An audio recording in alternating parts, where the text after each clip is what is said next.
my first video regarding the conditions in Syria, I touched on General Wesley Clark's revealing that a member of his former Pentagon staff disclosed to him off the record in the immediate aftermath following 9/11 that the U.S. had decided to effect regime change in 7 different countries that consist of Iran, Iraq, Syria, Lebanon, Sudan, Libya, and Somalia.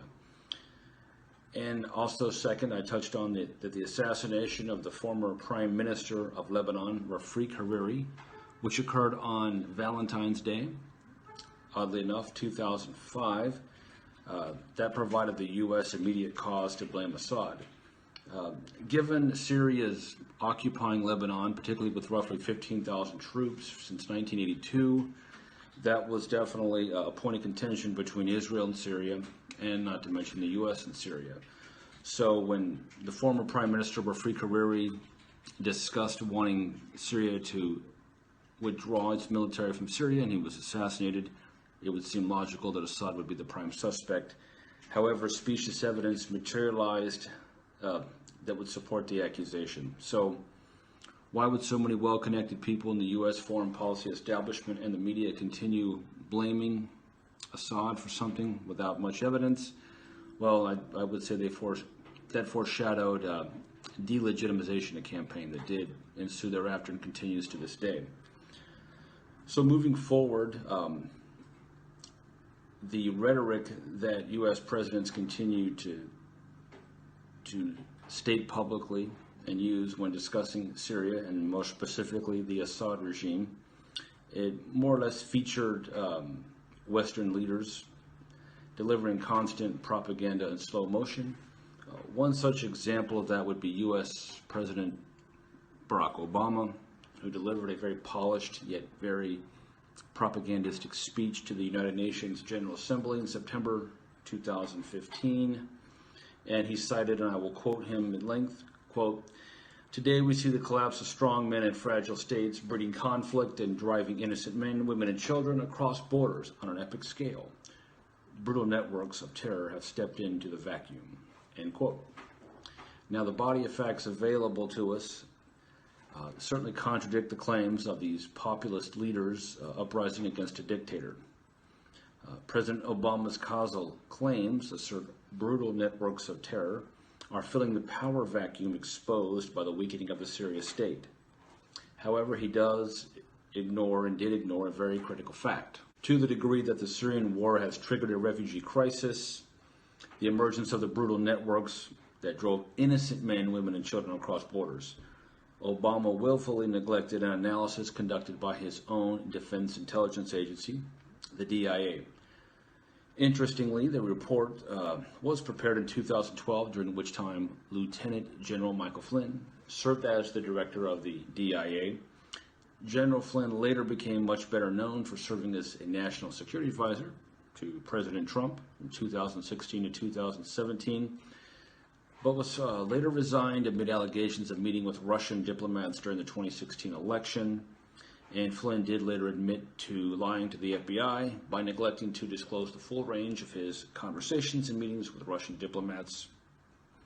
So Flynn's career, however, is beyond the range of the subject discussed in this video. But as director of the DIA, their report on the conditions in Syria in 2012 conflicted sharply with Obama and much of the mainstream media's rhetoric. In this report, it was declassified by request by Judicial Watch pursuant to the Freedom of Information Act. In it, the DIA acknowledged terror groups supported Syrian opposition from the beginning.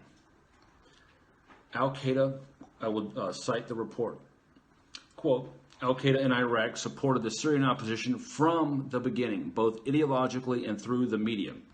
Al-Qaeda in Iraq conducted a number of operations in several Syrian cities under the name Jaish al-Nusra, or Victorious Army," end quote. And the DIA further warned in their report what consequences to expect if Al-Qaeda and Syrian opposition created enough chaos. I will quote it at length some more. Quote, "If the situation unravels, there is the possibility of establishing a declared or undeclared Salafist principality in eastern Syria And this is exactly what the supporting powers to the opposition want. In order to isolate the Syrian regime, which is considered the strategic depth of the Shia expansion, the deterioration of the situation has dire consequences on the Iraq situation.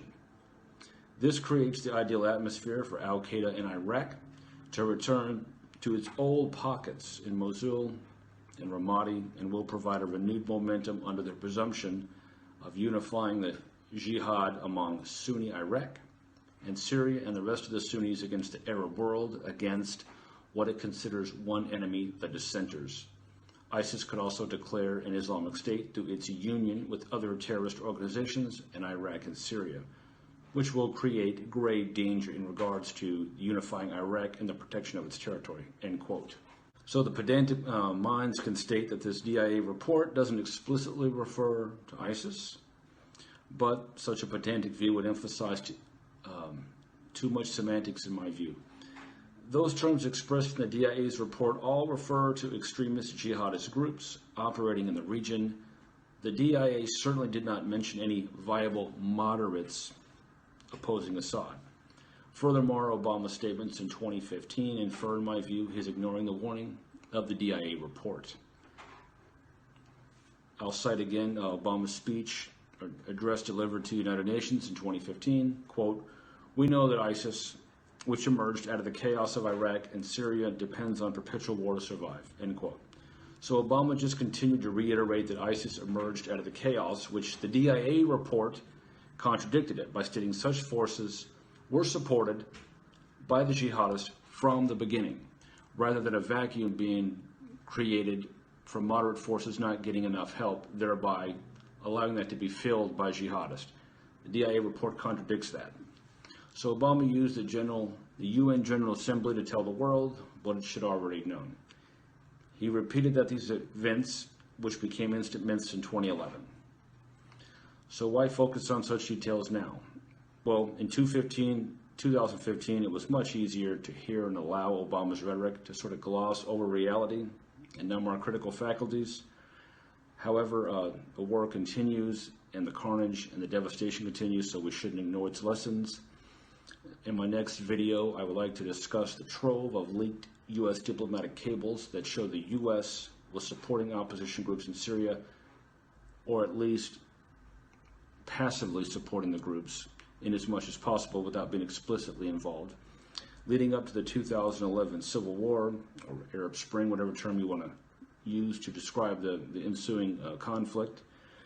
And more importantly, we'd like to look at the milieu from which these jihadist groups and opposition groups sprang from, because if you look at the milieu from which they came, it's in stark contrast to what Bush, Obama, and Trump's public statements stated. They were just moderate oppositions who just wanted democratic reforms.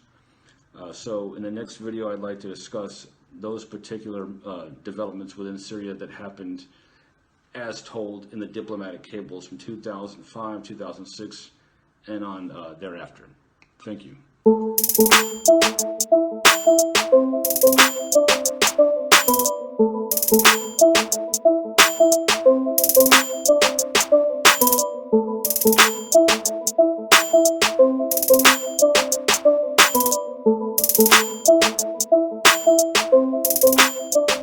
Thank you for watching my video, and my name is Romelet of Fil-Am World Magazine. I will see you again on my next videos, so please don't forget to hit subscribe. Okay, so you have a wonderful day, and I'll see you again.